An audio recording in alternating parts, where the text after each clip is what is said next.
Hi everyone, my name is Gemma, for those of you who don't know me, and I am just here today to share a little bit of my story and how awesome God is and what He's taken me and my family through the past year and a half. Basically, in a very short amount of time, I want to say 4 to 6 weeks, I found out that my father had terminal cancer and 6 months to live.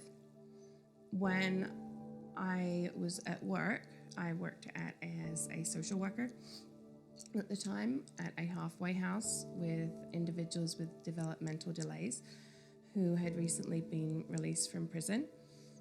One of the individuals attacked me, left me with some traumatic brain injury where I lost my sight.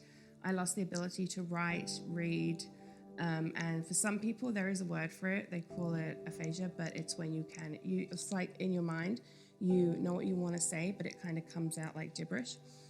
I went to the specialists to start going through the rehabilitation process, and the outcome was pretty grim. I was told I'd never be able to return to work. I was told that I may not even regain my sight. Some of you may have seen me at this time with a working dog at church. I went through 3 months of rehab. They done another evaluation of what was going on, and the doctors couldn't explain it. The nurses couldn't explain it. I was able to read. I was able to write again, and my sight had come back.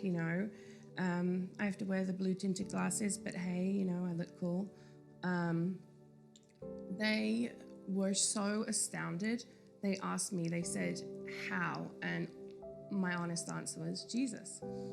And 3 people gave their lives to Christ at that clinic. Now, I'm trying to keep this, nice and short. But that was not a time where I felt hope, where I felt joy, where I felt peace. That was probably the worst time of my life. And I pray to the Lord that I never have to go through anything like that again. For those of you who have heard the explanation or dictionary meaning of hope, it means great expectation. So to have great expectation in a dark time is very hard. To have peace when you're feeling afraid and everything around you is just falling apart, also hard. To have joy and to choose joy every day in the midst of a storm, very, very difficult. But I have found that the love of those around me helped me be vulnerable, helped me grow. The love of the church community, the love of family, and all those things were able to happen. I was able to have hope, great expectation, peace, joy, and then experience love in my own life, and now give out love to others because I let people in. I was real and vulnerable, and I received love, and I was able to give love. Now I work, and my boss is just given her life to Christ 6 weeks ago.